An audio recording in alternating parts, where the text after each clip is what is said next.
Now, coming back to the questions of minorities, you will please find why this particular resolution has been so widely put in that it might include a religious minority as well, a linguistic minority as well, or an economic minority, as some honorable members rightly pointed out.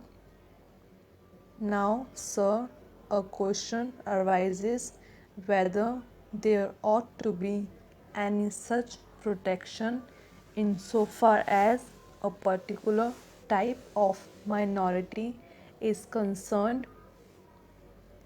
I shall deal with the question of minorities at some length, but you will please find, sir, what the Honorable Mover wants is that there ought to be a permanent minorities commission.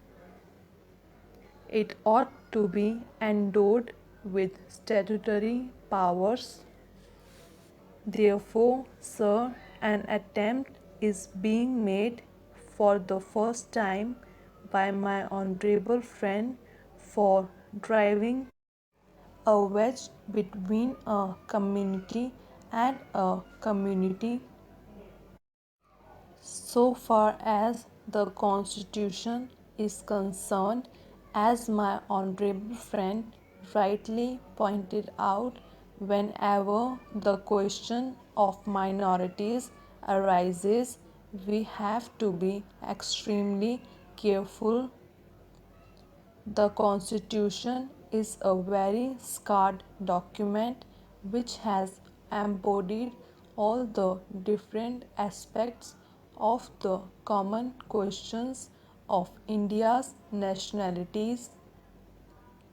India is one in spite of different types of languages and religions, but in the midst of all these diversities, we have to develop a common nationalities. Therefore, whenever we consider the question of the development of the nation and the interest of the nation, you cannot afford to think in terms either of religion or of language. It is true, sir, that there are different religions. It is also true that there are different languages. Therefore, a question arose, and the framers of the Constitution had to devise a constitution in the midst of the unity of India with certain diversities here and there.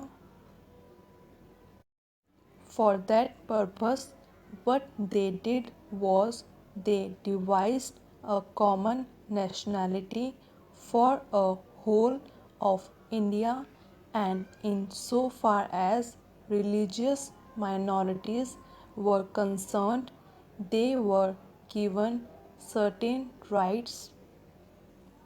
I would not go into the details regarding the provisions of the fundamental rights regarding the practice of religion.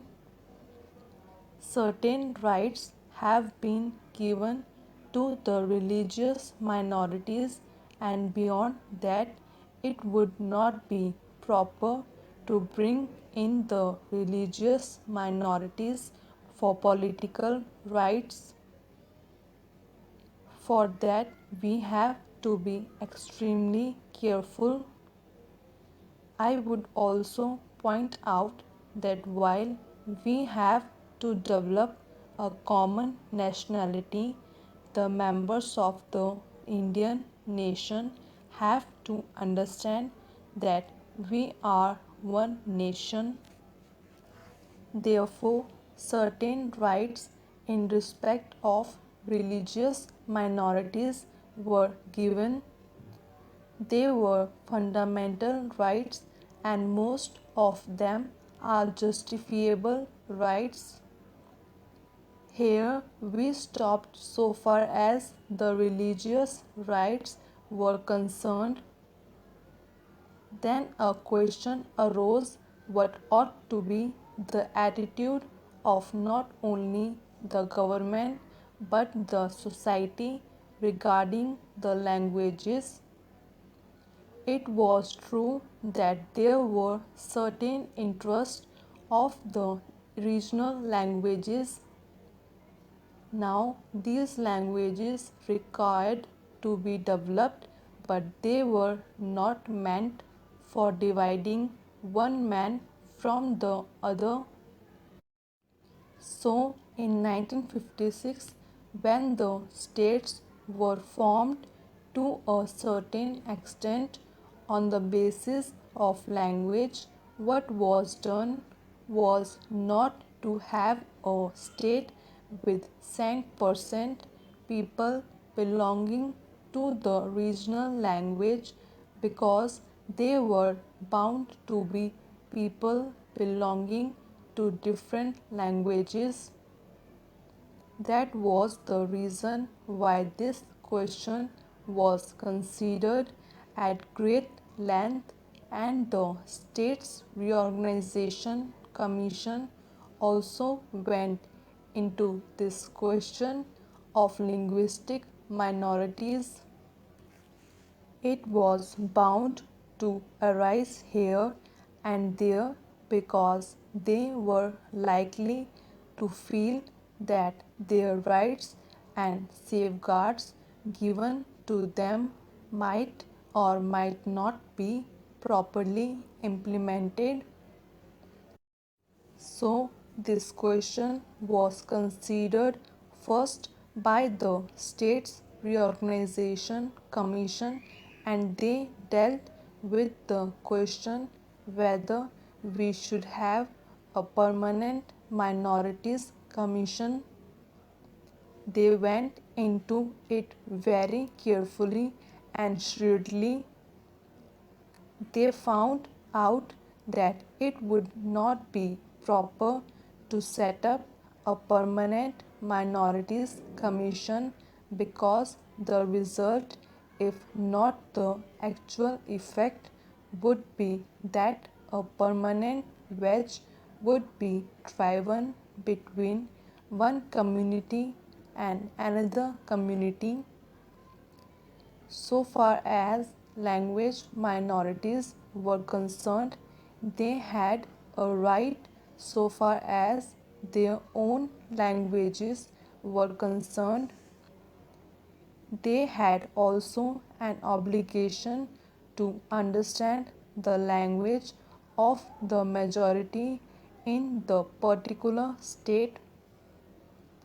It is only by thus coming together that the members of the two language groups would come together and would harmoniously develop. But it was found at the time when the States Reorganization Commission had to consider this, that some machinery should be devised for safeguarding the rights of linguistic minorities.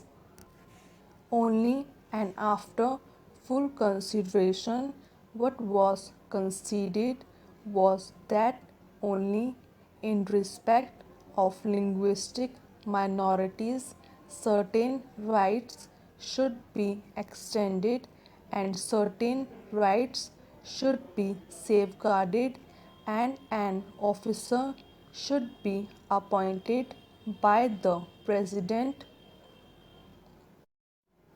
for making a report on the question whether these rights of the linguistic minorities are or are not properly safeguarded.